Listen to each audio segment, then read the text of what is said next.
I'm very glad to be here and to share some of the work that we've been doing. Number two, I saw some people move to the other room. I feel sorry for them. And number three, please, I don't know how you are doing this, but if there are any questions, I will be happy to address them if you want to interrupt me. Number four, how much time do I have? You have an hour and a half with questions. Well, now it's an hour and 22 minutes. Okay. Including questions. So do it in an hour. Okay. Okay. So when you all can see the title of the presentation, tools to measure impact over households. His camera. International food price. So let me right away. Let me tell you what is that I'm going to do. Right now, I'm going to forget about the international component. Why? Because it's my understanding that one of my colleagues, Nick Minot, is going to talk about price transmission. So what happens when the international prices, agricultural prices of agricultural commodities, when they change, how does affect prices domestically? And then once domestically prices are affected, then we can analyze what's the impact inside the economy. Basically, I'm going to do that. I'm going to try to understand what happens inside the economy when food prices change. Okay, go ahead, please. So go ahead. So number one, I'm going to. As I said before, this is trying to understand the welfare impact of changing food prices. I'm going to present an analytical framework and the methodology, how is that we do this. There might be other approaches. If I have time, I might talk a little bit about other approaches. And I'm going to show you some work that myself I conducted on empirical estimation using this analytical framework and methodology for Bangladesh, Pakistan, and Vietnam. Don't get discouraged. Later on, I will try to make also an application for Kenya, but which is not a work that I publish. It's something. It's going to be just an exercise. So I don't want any of you to quote me on the numbers. It's going to be just an exercise. What I'm going to present for Kenya. Okay. So which is basically what I'm trying to say is subject to revision, and so that's the online welfare impact simulator. So what I'm going to present here is basically, as I said, it's analytical framework, a little bit of theory. What is that we do? Why? What is the theory behind? And then I'm going to show you something that we have now. As it has been said, we're trying to present tools here. So I'm going to try to, or I'm going to show you a tool that it's online now in our food security portal, which is provided by IFPRI, it's provided by IFPRI. And so we have a tool here which the beta version, it's still a version which is under revision. It's not a final version. So all of you can go there and can run simulations. And I'm going to show you how to do that. So we answer for the welfare impact of changing food prices. We answer the following question: what is the impact on household welfare of changing food prices? What I want to stress here is that I'm saying households. So the approach, go ahead. So the approach is going to be a microeconomic approach. You might also have a macro approach, but here we're going to try to understand at the household level. We're going to use data, as I said, at the household level. So we're going to use household surveys. We go from household level to higher levels of aggregation. So that level of aggregation can be regions within a country, by quantiles, by urban rurals, and also if I aggregate all the households in a survey that is representative at the national level, so I can make some inferences at the country level. So our basic concept is going to be something that is called the compensating variation. That's something that we're going to try to estimate, or we estimate, which is the amount of extra income required by a household in order to compensate this household for a change in prices. So if there is no change in income, but prices increase, usually what I'm going to have in mind is an increase in prices. Okay, conceptually, whatever I'm going to say for this presentation, at least for the conceptual part, it holds for price increases or price decreases. Okay.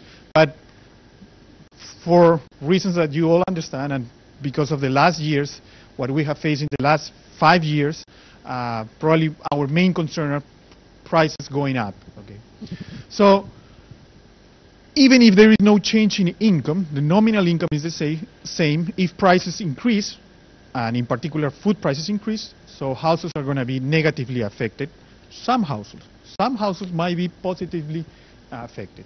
And this is the next point here. We are going to take into account that fact that some households, especially those we call net consumers, they are going to be negatively affected, but there might be other households which are producers of food, and they can be positively affected by high prices. That's the best. As a producer, the best you can get is if the price of whatever you produce goes up. Okay, that's something coming from heaven. Household consumption and production decisions respond to price changes, so we are going to try to incorporate this. So of course, if the price of whatever food, our food basket, change, we're going to react to that. We're going to change. We're going to adjust our consumption patterns. We're going to try to account for that. We call that a substitution effect. Go ahead. So the methodology, as I said, we estimate the compensating variation, and when we work with these household surveys, which are representative at the national level, we try to estimate for every household or for all households the compensating variation. Go ahead, Maximo. There is a formal representation of the compensating variation. I'm going to talk a little bit about here, but I have a paper. We have a paper with Maximo here where you can find a more, the expression, a more formal expression for the compensating variation. So this is what we do when we compare for every household. We're going to estimate what is the expenditure of the household without. I like to think in terms of without and with the shock. So before, most people is used to think before and after the shock. When I say shock here, is a price shock, change in prices. So I'm going to estimate, or we're going to estimate the expenditure before the shock or without the price shock, okay? And this we can get immediately or directly from a household surveys. And our effort is going to be in trying to estimate what would be the expenditure of the households, all of them in the survey, after the shock. If we simulate a shock, what is a shock? If the price of vegetables, if the price of fruits, if the price of cereals increase by whatever amount, okay? So then we can compare those two, the expenditures with the shock, without the shocks, and the expenditures with the shocks, and then we can take the difference. So what is that we need to estimate to get the compensating variations? As I said, the compensating variation is this concept: how much do I have to give to the households such that they get the same welfare or the same level of, how can I say, of living standards, if you want, if there were no price changes. Okay? Given that there is an increase in prices, they are worse off. Question: how can we compensate that people? So that's sort of the idea of the compensating variation. So what is that we have to do? First, we have to define commodities or group of commodities. So usually, I mean, and we all consume a sort of wide range of commodities, food items. So usually, in this, based on my experience, it's around 120 items, food items that you can have in a survey. Okay, so we're not going to work with 120 food items. What we do is we combine some of these items in food groups. We call food groups, and you're going to find the way we combine them I like to call it a natural way. That's not very scientific, and honestly, there is little work about this. If you ask, okay, you want to combine, for example, fruits. Usually the way to do the grouping is we have vegetables, we have fruits, we have cereals. If there is some staples, we keep the staples, separate. we have dairy, we have meat. So each of them are different groups, different categories, and we put in those groups several food items. Okay. So I'm not going to talk here about what should be the criteria, the economic criteria on doing the grouping, and what is the price for the grouping. Okay. But this certainly it's a topic. Okay. What I'm going to do here for now, we can maybe discuss later the presentation. I'm going to basically follow what everybody else does or do. Okay, it's kind of the natural. There's a natural tendency to group things that seems to be similar. In terms of economic interpretation, maybe what we have in mind is that items that are highly substitute between them. Maybe that's the economic concept behind. Next, we need to compute expenditure shares and production shares. What are expenditure shares? Is what fraction, for example, expenditure share on fruits, what fraction of my total expenditure goes into fruits? What fraction of my total expenditure goes into vegetables? Okay? The same for production shares. If we're producers, the value of my production, suppose I produce fruits, or one specific fruit, or a vegetable, then I'm going to compute the value of my production represents what fraction of my total expenditure. That's the way we define it here. What else do we need to estimate? We need to estimate compensated demand elasticities, own and cross price elasticities. So why is that we need this? We need that if we want to account for substitution effects. Remember that if I say there is a change in prices, well, we are not going to be passive about that. We're going to do something about that. We're going to react. If there are some prices that increase more than others, maybe we want to buy less of those commodities and more of some other commodities. Okay, we want to substitute. Well, it's going to depend on what are the elasticities. Okay, so in fact, what we are in our work, what we're going to estimate are the demand elasticities. In principle, we should also be estimating production elasticity or supply elasticities. Okay? We are not going to do that here. Why? Because we didn't, with the information we didn't have enough information for that. But that's something that we should do. We should work on that. I've seen much less work on supply elasticities than on demand elasticities. Yeah, please.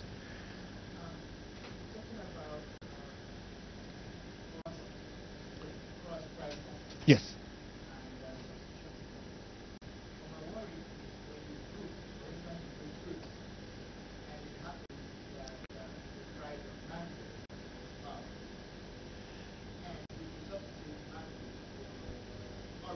Yes.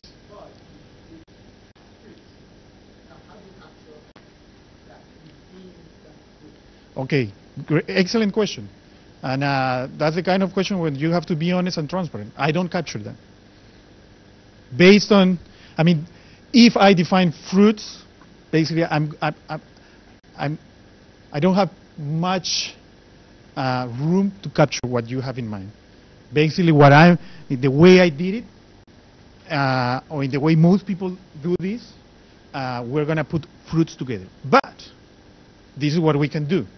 If there is a specific region in which you say, no, look, in this country, mango is really important. So we better not combine mango with other things because we know that the relative price of mango is very important. Let's keep it so we can isolate it. With that we can do.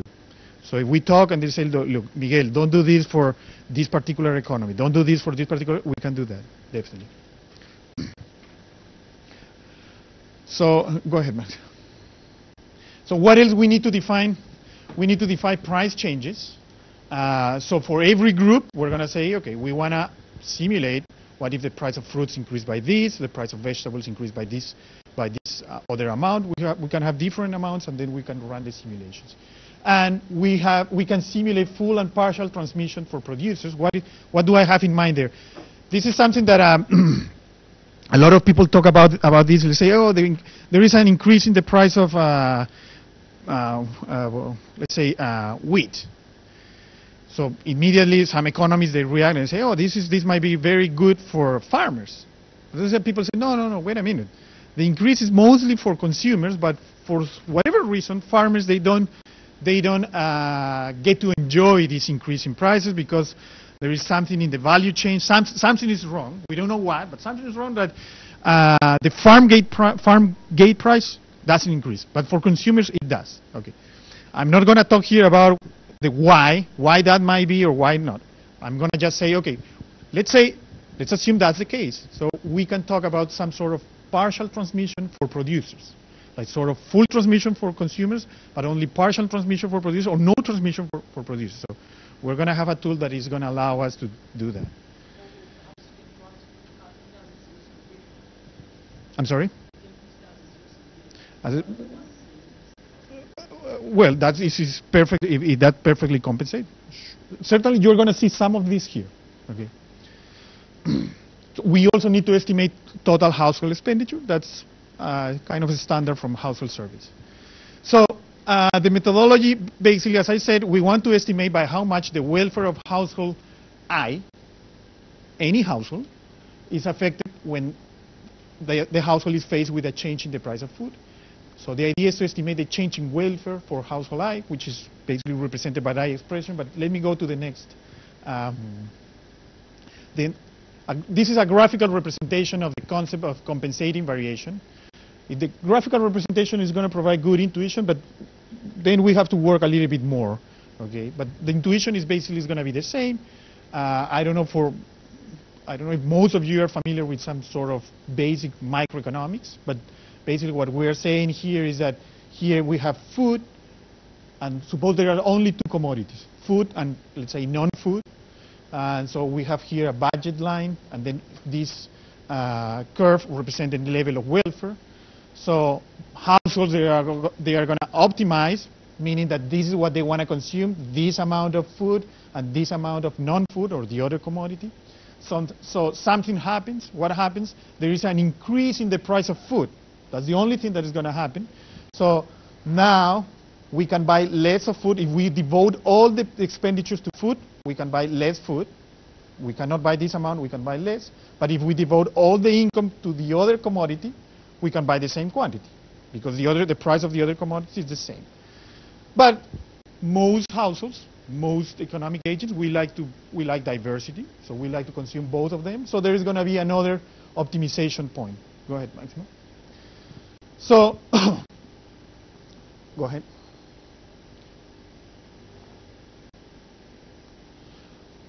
Before then. Okay, so go ahead. Okay, so what is that I have here? So this point, this is the consumption bundle that we were consuming before any change in prices, right? So there is this bundle here, and this is the slope here of this line, we call the budget line. It represents the new prices. So when we move from this slope to this slope, there is a new price, which is higher price for food, same price for the other commodity. So basically here what I'm saying is, okay, look, what if we have consumers? What if we have consumers that are a little bit not willing to change anything? Okay. Basically, what if we have consumers that no matter what, they still want to consume this? Okay. Okay. For that, well, we know that they are not going to get there. Why? Because they have the same income and the prices are higher. The price for food is higher. So something must happen. We have to provide them more income. Okay. We have to provide them more income such that they can reach this same consumption bundle. Okay. So this extra income moving from here to here, it's sort of give the idea, oh, we have to compensate these households such that the household now is able to consume the same consumption bundle. Go ahead, Max. However, this is, as I said, this is for a consumer or for a household which is not willing to change anything. Well, most households, we are willing to change things. We're willing to substitute. And that means that we are not going to, because there is an increase in price, we're going to change our behavior. Our optimal consumption is going to be something different. Potentially this point here, okay? So for that, to get to this point, we need less income than if we are not willing to change, which is this yellow line. So if we incorporate substitution effect, this is called substitution effect, then we realize, oh, we don't need to give so much income, we don't need to compensate that much such that the household is able to get the same level of welfare. Go ahead, Mansur. Go ahead. So this is what we call the difference between the original income. This is the original income in terms of money. The difference between the original income and the amount of income that we have to give the household such that the household is going to reach the same consumption bundle without any substitution. Okay, this is a household that is not willing to change things. It's just a, it's just something. It's just a concept. We call that a direct effect or first round effect. Okay, but if we incorporate the fact that households they are willing to react to prices, well, we have to incorporate something that we call the substitution effect. Okay, go ahead, Maximo. So this difference we call the compensating variation. Is by how much we have to compensate the household such that they reach the same level of welfare they had before the change in prices, and taking into account that they are going to substitute. They are going to be willing to substitute. If we don't want to consider this substitution effect, well, we can have an approximation for the compensating variation. How good that approximation is going to be? Well, actually, it's easy to show that it's going to depend on the size of the price change. So when price changes are too big, you better consider the substitution effect. If prices we're considering small price changes, maybe the effort and all what is required to compute these elasticities, maybe it's too much for the extra approximation that you're going to make. So, go ahead. So we need to deal with several food and non-food commodities. And, sorry. What I wanted to say here is that the graphical representation is a good intuition, but in our graphical representation, we only had 2 commodities. So that's not real life. We have in real life, real household, we have several commodities, so we need to get an expression when we have several commodities. And we need to incorporate the possibility of food production. In what I just showed you, I was just talking about consumers, but we also have producers. So how, and this is a headache, how is that we're going to incorporate producers, people that is consumer, but at the same time are food producers, okay? So, well, then the graph is not going to help us much there, so we have to go for some analytical expressions. We have an analytical expression here. I don't want you to go over every component of this analytical expression, but go ahead, Maximo. I just want to mention what is that we need to get into this formula, if you want, which is the formula for our compensating variation. What is that we need? It's actually not much. Well, let me take one step back.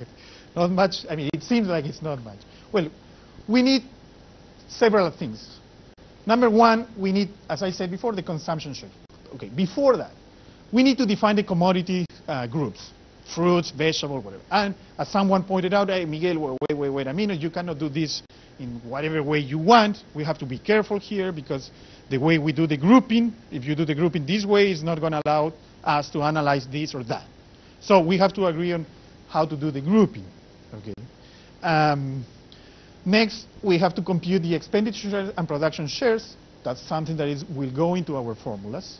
Okay, this is expenditure shares and production shares. What is that?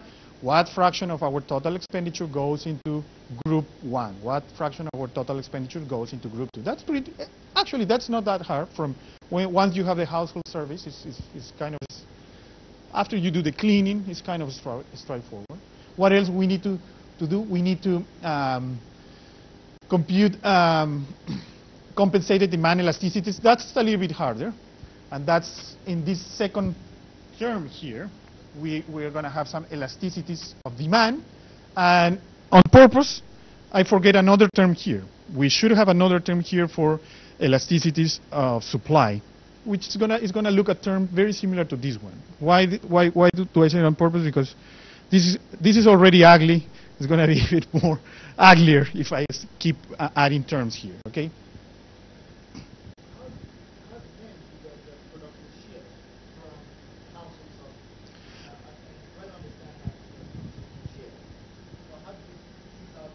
Production shares, yeah.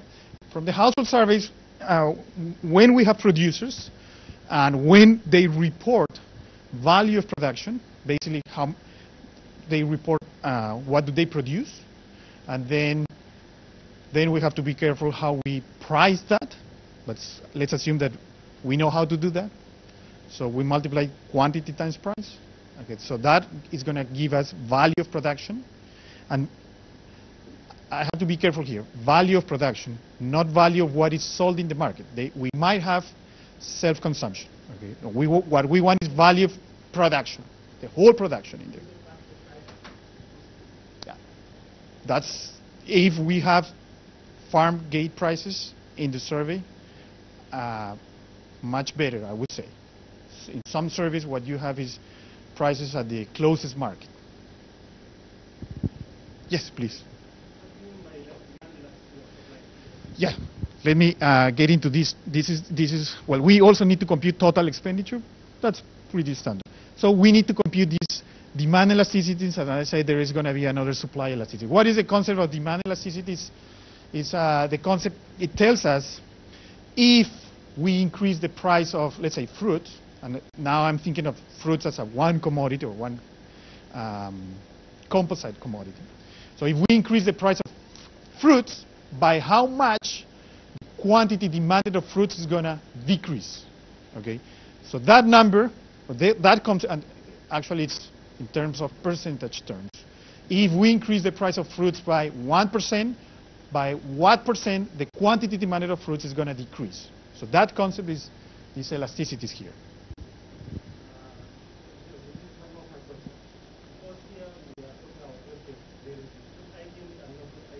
Yes. All of them. All of them. Yes. I apologize here because I never mentioned here. All the terms that you see here are vectors and some of them are matrices. Meaning that here I don't have just fruits or vegetables. I have all of them here. So here is a vector. This is a vector of share of consumption shares. So consumption share for group 1, group 2, group 3, and so on. So your question is, which one? My easy answer is all of them. Non-food as well? Yes, non-food as well. If we can get to that, yes. And actually, we did it. I don't know if we did a good work, but we did it. So, okay, we have to compute all of the elasticities. Meaning, what happens to the consumption? So this is, we call it own price elasticities or cross price elasticity. What happened to the consumption of fruits if the price of vegetables increases? Potentially it might happen something. Or if the price of education increases. What are you talking about? Are we going to change our consumption on food because the price of education is changing?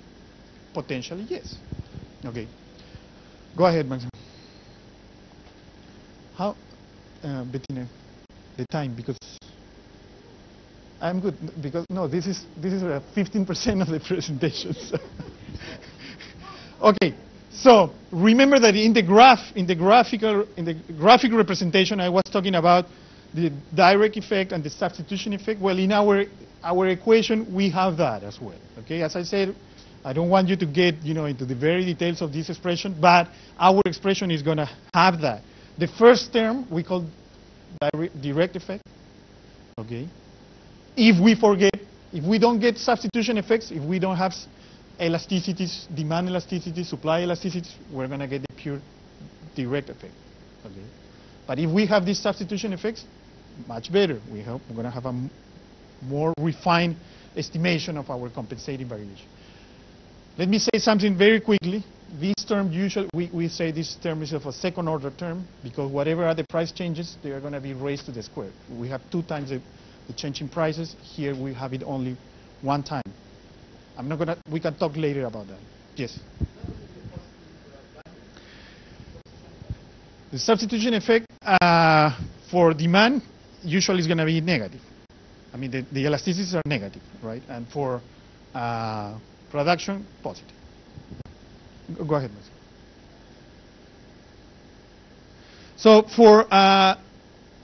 So we need to estimate the elasticities. For the estimation of the elasticities, what I've done is estimate something that is called the quadratic almost ideal demand system, which is just a system of demand equations. And what is that I have here? Consumption shares. The way the system is defined is in terms of on shares. It's not defined on quantities. And why I have I? Because we have one expression for every group, or every commodity if you don't group, if you don't do the grouping. Once I guess we talked with Carlos. Carlos said, why you do the grouping? Why don't you estimate the 130 commodities?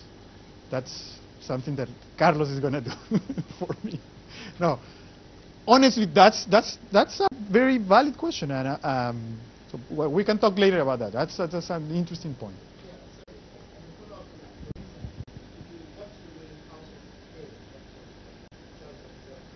Sure. Sure.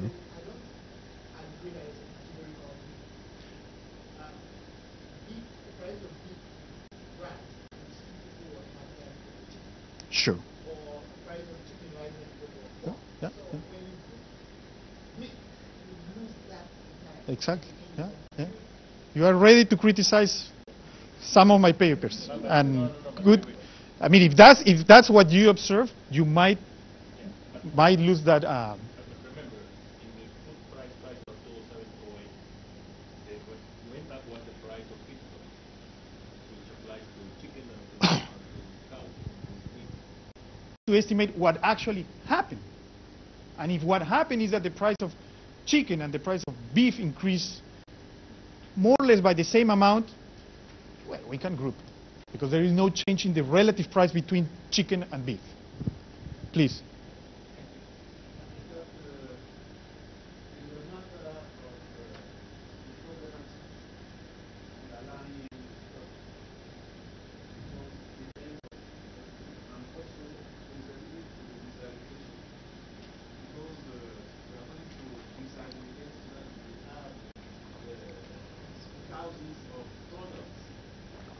Not, I don't want you to take me seriously on the numbers, just on the simulator. So that's not a paper, by the way, the Kenya. Okay, so this is what we did for Bangladesh, Pakistan, and Vietnam. This is something that this is a study. Here is the grouping, again, open to discussion, but this is the way we did it. Okay, let's move ahead. These are the price. This is the change in food prices that we consider for Bangladesh, Pakistan, and Vietnam for different commodity groups. These are the change in prices. So you're going to see some things like, hey, wait, what did you do here? So basically, actually, for some of these countries, it was not easy to compute. This is what we wanted to compute. What was the observed change in consumer prices between quarter 1 of 2006 and quarter 2 2008. Why? Because at that time we were concerned about the food crisis, the previous food crisis. We considered that this was a relevant period. Again, open for discussion. We must say, why not quarter 2? We conducted some robust checks. And after we checked the prices and getting information, well, we estimated that this would be a sort of good representation of what happened in those economies by that time. We also conducted a simulation. What if all food prices increase by 10%? What if all food prices increases by 20%? So those are our simulations. Let me show you what kind of results is that we get. So in our estimation, we conducted something also that is we call the poverty dynamics sort of estimations. And this is what we did. I like this graph very much. I don't know why, but I like it. So here, what we have in the horizontal axis, I have expenditure. I have expenditure for a household. Let me think in terms of one household, and once we think in terms of one household, then I can plot in this graph all the households. Okay, but for one household, I can compute what is the expenditure without the price shock that comes from the survey. I can compute that. And after I do my estimations, my compensating variation, I can adjust the new expenditure. What will be the new expenditure? Adjusted expenditure after the shock. It's going to be, for consumers, it's going to be a reduced expenditure. Okay, it's going to be already adjusted. Usually, the way I'm going to adjust it is going to take this expenditure. I'm going to subtract the compensating variation. So what is that I do? So for every household, I have two numbers. Before the shock, expenditure before the shock, and the expenditure after the shock. What else I'm going to do? I'm going to have a 45-degree line. If I have a 45-degree line at any household, or there is a household on the 45-degree line, it means that nothing happens to that household. It means that the expenditure before the shock was the same as the expenditure after the shock. What else I'm going to do? I'm going to plot here the poverty line. Okay, so this is the poverty line. Anyone before the shock, anyone below this line was considered poor. Anyone above this line is non-poor. Okay, what else? I'm going to do the same for after the shock. Anyone after the shock, anyone who after the shock, after I simulate the shock, his or her or the family's income is below the poverty line, is going to be poor, above non-poor. Okay? What else? Now I have regions. For example, what if a household is in this region? Well, I'm going to call that household, this is a poverty exit. What is that? It's someone, or it's a household that before the shock, they were poor. But after the shock, they are non-poor anymore. Why? Probably this was a producer. Probably this is a producer who benefited from the price increase. What else I have? Non-poor, better. This is a household which originally was non-poor, now is still non-poor, and is better off. Okay? And then I have different regions. Non-poor, worse. Poverty entry, this is important, or at least I know people like to think about this. This is a household who, before the shock, they were non-poor. But because of the shock, now they are poor. Okay? And then I have poverty deepening. Basically, they were poor, now they are even poorer. Poverty elevation, they were poor, now they are still poor, but they are a little bit worse, better off. Okay? Go ahead, Max. So, all those poverty dynamics, we can analyze that, because given that we can compute household before the shock and expenditure before the shock and after the shock, we can, and if we know the poverty lines, of course there is going to be a big discussion, some countries, big discussion, wait a minute, which poverty line are you using? Well, we can use the poverty line defined by the country, poverty line defined by the World Bank. So that's open. This is not a matter of discussion of these tools specifically. This is a matter of discussion between the experts on what should be the poverty line within the country. So we can consider different scenarios. For example, scenario A, what is that I simulate the observed change in food prices between period time 1 and time 2. Whatever it is that you are interested in. Consumer prices and fair gate prices increases in the same proportion. That was I was saying. I was telling you. If there is an increase in prices, we are going to assume that that increase in prices is going to affect the consumers, but also is going to affect the producers. And I'm going to incorporate substitution effects. Why? Because we computed, I spent a lot of time computing my substitution effects. Given that I spent a lot of time, I will have to use this. Scenario 10%, what if all the prices, this is a different scenario, what if all the prices increases by 10%? And there are other scenarios. There is one in particular that might be interesting. For example, what if there is no change in farm gate prices? This is an extreme. So, okay, the prices increase, but we're going to assume that for producers, they are not going to get any increase in prices. Okay? Why? Because there might be something wrong in the value chain, such that, especially when we think about that, we are basically thinking on small or medium-sized producers. Probably large producers, they are going to get the increase in price. So remember, this is simulation. It's up to us. It's up to the researcher to define your scenarios. Go ahead, Max. So for we can skip this. We use household data for Bangladesh, Pakistan, and so on. The results we're going to focus here. I'm going to show you scenario A and then scenario 10% common price shock. I'm going to focus on the following. I'm going to try to compute the proportion of losers and winners. What is that I call losers? Households. What is the fraction of households that is negatively affected? And there is going to be a fraction of households which is positively affected. Those are the winners. I call it the winners. Maybe it's not a good label. Size of the loss. So, okay, Miguel, you're telling me that these households are suffering. By how much? We're going to try to estimate what is that, how much. Then you can ask, okay, Miguel, you're telling me that some households are suffering, some households, they're better off. So, but give me a sense of, okay, if we put together, all the households together, so the size of the aggregate loss, what is that? Well, we're going to try to come up a number that is going to put that number in a context. Okay? And poverty dynamics. Go ahead, Maximo. So, for example, this is what we have for proportion of losers by quantile. This is the way we reported our results, by quantile. Quantile, this is the poorest quantile, 20%. This is the 20% of poorest households. The quantile number 5 is the 20% of richest households, okay? So, of course, there is no point here on going through the numbers. I'm just telling you the kind of results that we can generate with this analysis. This is more, my emphasis here is more on the tool, and what is that we can do with the tool, and what is that we cannot do with the tool. I mean, we have to be honest. And so, usually what this is what we're going to find in most studies. I mean, if you don't find this, you should be suspicious. Urban areas are the big losers. Why? Because there are basically no food producers in rural areas. Because of definition in the surveys, you are going to find in most countries, actually in my experience, in all countries I've worked, you are going to find food producers in urban areas. Because the definition of urban, but very little, very few. Okay.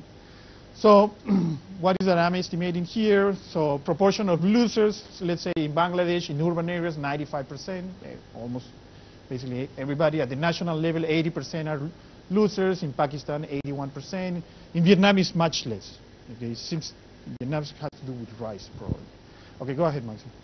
What else we are able to compute? Mean compensating variation. The compensating variation gives you the, by how much we suffer. Okay, so this is as a fraction of the household expenditure. So what is this? Let me pick just one number randomly here. Okay, 15.6. What is the number? And this is the potential of the tool. What is that we can compute? So basically, we're saying the 20% poorest households were in Bangladesh. If we take all the losers, what is the size of the loss? 15% of their expenditure. So the size of how much they suffer, given the price simulation that we are considering here, they are suffering 15%. Okay, and what you see usually, what you see is a regressive effect. The poorer the household, the suffering is bigger. So you see here, 15%, 12, 10, 8, 6. The same, you're going to see the same for Pakistan, 6.3, 4, 3.9, 3, 2. Why? Well, there is an explanation for here. Probably it's a kind of a little bit of common sense. Because the poorer the household, the larger the fraction that they spend on food. So if we increase the price of food, so that's a shock to a bigger chunk of the expenditure, of the total expenditure. Go ahead, Maximo. What else we do here? Compensating variation as fraction of national consumption expenditure. Okay, so here, for every country, I put together all the losers. And then I add all the losses up. And then I divide that by total consumption, total expenditure consumption in the country. So total expenditure consumption is somehow like in national accounts, it will be the C, private consumption in the country. Okay. Well, here it's total expenditure, total consumption expenditure coming from the survey. Okay. So we believe that the survey is a good representation of the country, shouldn't be that different from that private consumption in national accounts. What is that we know? That there is a difference. Okay. We know that there is a difference. What else we have? The poverty dynamics that I was telling you. So we are able to compute, for example, given the price changes that we have, that, for example, in what is that we have here? In Bangladesh, in urban areas, poverty rate is going to increase by 7%. In rural areas by 4% less, probably because we have more winners here. And same for Pakistan, Vietnam. As I said, I don't want to get into the specific numbers. That's not the reason. It's just the potential. What is that we can compute? Go ahead, Maximo. Go ahead. Hmm? Yeah, no, please go ahead because this is different scenario. What I did is completely different. How is the time, Bettina? Hmm? How much? 10 minutes? Okay, yeah, because I need 40 minutes. I'm just kidding. Okay, so so basically here is the results from the this is cross-country comparisons. What is that? This is another thing that you can do once if you manage this kind of analytical framework, this kind of methodology. Well, you can ask yourself, what if? Okay, let's put the countries to compete in the following sense. Let's consider the same price change for different countries. So it's kind of the same simulation, the same shock for different countries. Okay? I did that. I said, okay, let me think in terms of 10% increase in food prices for the 3 countries, and let's see what happens. Okay? So that was easily. I mean, once you have the tool and you have this, you estimated the compensating variations. Well, you are kind of free to do your own simulations. Okay. So yeah, let me skip because these are the results of the particular paper, which is for Asian countries. Let's move ahead, Marta. And yeah, no, let me skip all this because this is final comments about the specific papers that we're looking at: Bangladesh, Pakistan, and Vietnam. If you are interested in those specific results, so I think the paper and the PowerPoint are there. So let me get into the online welfare impact simulator. What is this? So basically what I did for those 3 countries and all these formulas in the analytical framework that I was showing you, we tried our best effort to put it in an online framework such that I can go to a web page and I can conduct my own simulations. Okay. This is work in progress. It's the version that we have online. We haven't launched it as a final version yet because it takes time to get something that is really free of big errors, I would say. So we don't want that. Okay, so there is. I think we already talked about the food security portal. Maximo, did you talk about that? So this online simulator is in the food security portal. There is something that we have there. It's policy analysis tools. So you are going to find it there. Go ahead, Maximo. So basically, this is the structure. This is the basic structure of the simulator. What is that we have here? So what is the welfare impact of changing food prices? That's what we want to try to analyze. So next we define food price changes. And with that, after we define what are the food price changes that we want to analyze, we are going to have 2 sort of layers here. One is, let's work, what if we don't want to mess with the whole country because that's not my interest. Just what if we think of just one household? Simple representation of just one household. So we have that. So you can get into an area where you can conduct simulations for one household. So the system or the simulator is going to ask you some information. Okay, wait a minute. If you want to conduct simulation, these are the inputs that I need from you. Tell me who is the household. And then let's run the simulation, and I'm going to tell you by how much the household is going to suffer. Okay. And then what else we can do? Or what else is that we have in this tool? We have the country level simulations. So for here, we have 2 things here. So this is what we try to do. If you have your own data for a specific country and data that you already clean, or for a region in a particular country, so you can upload that data. So the system is going to ask you for specific variables or a specific format for the data that the system needs, such that you're going to be able to upload your data and conduct your simulations. Okay. That's number 1. Number 2, ourselves, we have, because of the data that we already have worked with, we have uploaded some data for different countries. So with the country level simulation, we can conduct descriptive statistics, food consumption patterns. Already I showed you what is that, the kind of things that we can do, welfare impact, and the poverty impact analysis. Okay? So all basically just what I show you for Vietnam, Pakistan, and Bangladesh.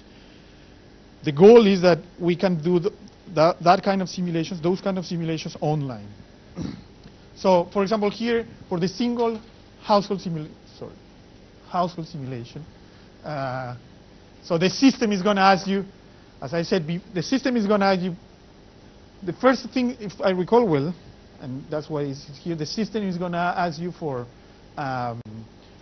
define the food groups. Number one, how many food groups you want to work with. So if you're going to think in terms of a household, so tell me how many food groups you want to work with, and then label them. That's, you know, in a simulation you can do whatever. Group number 1, number 2, number 3, whatever. Okay. Later on, the system is going to ask you, okay, for group number 1, what is going to be the price change that you want to consider? The same for group number 2, group number 3, the groups that you already defined. Go ahead, Maximo. Then the system is going to ask you also for if you want to incorporate in your one household, if you want to incorporate substitution effects. If you say yes, the system is going to ask you, okay, tell me what are the elasticities, because I don't know. This is your household, this is your simulation. Tell me what are the elasticities. So if you have knowledge of a specific region in a country where you have some estimate for this, for those elasticities, well, you're going to type in here, so such that we can conduct the simulation. And the same for, demand elasticities and production elasticities, or supply elasticities. Go ahead, Matthew. So for country level simulation, that was single household simulation. For country level simulations, what is that we have, as I said? So we already uploaded some countries, some data for some countries. Unfortunately, most of them are from Latin America. So we have Mexico, Guatemala, Honduras, El Salvador, Nicaragua, blah, blah, blah, blah. So for Africa, we have Kenya and Ghana up to now. As I said, this is still under revision, so it's a beta version. For Asia, Bangladesh, Pakistan, and Vietnam, because I work with those data, but they are not yet online. We should be able to put them online very soon. The system is such that, over time, we're going to keep uploading more data. So we hope to, if we can build some partnerships here to upload more data for countries in Africa, that will be great for us. So go ahead, Maximo. So as I said, so once you upload the data, you define your price changes. So there is going to be a menu with different options of the kind of simulations you can conduct. The system is going to show you after you input the price changes. For example, if these are the food groups, so here I was conducting a simulation. What if there is a 25% increase in the price of rice, 15% increase in the price of corn, and so on? And this is for the consumers.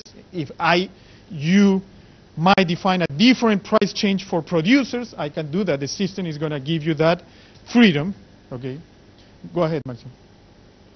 And then you can generate different reports. For example, one report is the poverty dynamics. Okay, once you run your simulation, then you are going to get your poverty before, poverty after.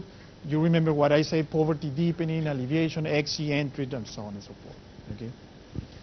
So now, now this is the hard part, for me at least, because this is an exercise. This is a demo. This is just an exercise. This is very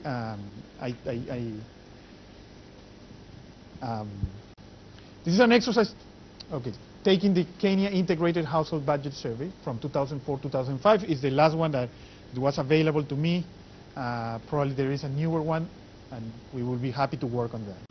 So now I'm going to show you what I did, a very simple exercise without paying any attention to, how can I say this, whether the let me be very crude here.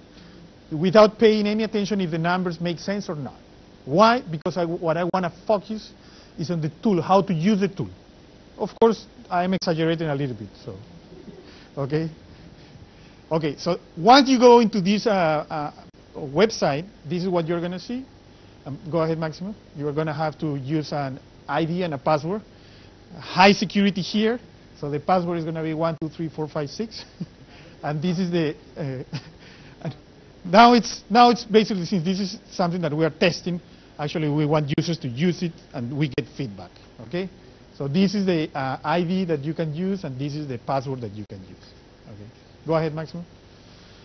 So, and these are the kind of the screens that you're going to see. So here you see, here is if you want to upload your data, so you will have to go here. So you have to create your own data. There is a template that is going to ask how your data should be uploaded. Here you run simulations on your own data if you upload your own data. And here are simulations for single household simulation, country level simulations on existing data that we already have in the system. And here is how you generate reports. Go ahead, Maximo. So, as I said, we already have in the system a bunch of countries. So we're going to work, this exercise is with Kenya. We have short-term impact or only direct impact, or the long-term impact. This is going to incorporate the substitution effects. Okay. What else the system is going to ask you? Okay, tell me if you want the same price changes for consumers and producers, or you want different changes for in prices for consumers and producers. So what is that I pick here? Same. So to make it easier for the presentation. So the system, since we're using an already preloaded country, everything is predefined. The groups are already defined, and these are the groups. Maybe it's not the best grouping. We would like to have the feedback about that. As I said, so don't quote me on these price changes. Why is that I'm using these price changes? Because why not? I wanted to conduct this to show you how the tool works. To be honest, I check a little bit. I know that in Kenya, rice is not important. I was checking the number. Pulses is not going to be important. So basically, I kind of pick higher numbers for groups that I know that are important after I check the data. Okay. What else? The system is going to ask you, okay, now I need you to tell me, once you tell me the price changes, I need you to tell me demand elasticities. Why? Because remember, you told me that you want to incorporate substitution effects. So the system, in order to incorporate substitution effects, we have to tell the system what are these demand elasticities. So, well, actually, before, well, if you still regret about your decision, well, you can say, okay, we're going to assume all the elasticities 0, basically no elasticities. You still have the option to forget about it. Here is own price elasticities, only own price elasticities. Why? Because usually in many studies, most people concentrate on own price elasticities and they forget about cross price elasticities. Okay? So if you just want to say, okay, I'm going to provide just own price elasticities and all the other elasticities, I'm going to make them 0 for, for practicality. So that's what I did here. But there is an option if you want to incorporate all the elasticities. Go ahead, Max. So here the system is going to basically show you this matrix, and then you have to fill the matrix with your estimates coming from your best sense, your studies, your own estimates, etc. So this is my study, minus 0.5 for all the elasticities, because this is just, as I said, this is an exercise. I don't have estimate of elasticities for Kenya. I haven't conducted myself. If any of you know specific studies, that would be great. We can incorporate that into it. Supply elasticities, I think, Maximo, go ahead. I use all zeros. Why? Because I have no clue. No, that's not the reason. There is one reason. Most people, in most studies, there is the reason why we think, why it doesn't bother us so much if we consider the supply elasticities as 0 is because there is this tendency to think that the supply is going to respond at a much slow pace. I mean, if there is going to be any supply response, at least it's not going to, maybe it's not going to be this season or this year. Maybe it's going to be more in the long run. At least that's the justification for some studies to say, okay, I'm going to forget about supply, at least for now, for the medium term, short term, medium term. But if we want to really incorporate the response of the farmers, because we think that they are going to be hit by the high prices, and they are going to react. So we have the option to incorporate all the supply elasticities. Okay, go ahead, Matthew. So then, basically, the system is going to show you what you did. What is that we did? We incorporated these price changes. For rice, 20%, for corn, 0, and so on. Okay? And so the system is going to show you, this is pretty, the system is going to show you some descriptive statistics. I hope online it doesn't look like that. I don't think so. I don't understand why it's so. Well, here is, for example, here we have the consumption shares. I was telling you, I know that, for example, rice is not important. It represents just, on average, 2% of the expenditure. But for example, what is a large cereals? Well, because cereals probably have more, a bigger group, represent 10% of total expenditure. This is important to see. Non-food is 40%, which means that according to this data set, 60%, on average, the average family is devoting 60% of the income goes into food. Okay, so high exposure to shocks, food prices shock, high exposure. Okay. Go ahead, Matt. Go ahead. That's production. So, what is I am showing you now, where we computed? I don't want to get into the specific numbers. What is that we are able to compute? Average household expenditure by quantile and by area. Urban area, rural area, quantile, the poorest, the richest. That's the way we wanted to define. We can do, if we get a lot of feedback, say, Miguel, it will be nice to get this, the data disaggregated in this other way. We'll be happy to do it. So we computed average household expenditure before the shock and after the shock. And so we can compare. Go ahead, Matthew. And before that, Matthew. What else we can compute? Everything is within this exercise, as I did before for Bangladesh, Pakistan, and Vietnam. Proportion of losers and winners. So in urban areas in Kenya, 97% of the households are going to be losers. At the national level, 88% are going to be losers, 11% are going to be winners, mostly rural areas. That's in here. Go ahead, Maximo. The mean compensating variation in local currency. So this is the size of the suffering in local currency. Go ahead, Maximo. I would like better to show that in terms of as a fraction of the expenditure. This is a better way to read it. Regressive effect, remember, if we consider only the losers, it goes from a high number to a lower number, which means that the poorest household, they suffer more. Okay?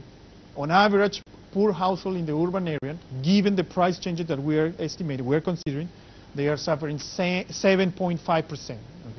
At the national level, on average, loser households, they are suffering by 7.4%. Okay? Go ahead, Matt. Yes. Thinking how you expansion factors, how you go from this sample to the universe, to the population. Yes. And here we are using weights for all these. So this number is a you can imagine where is this coming from. It's an average, but it's not going to be a simple average. Okay. Why? Because the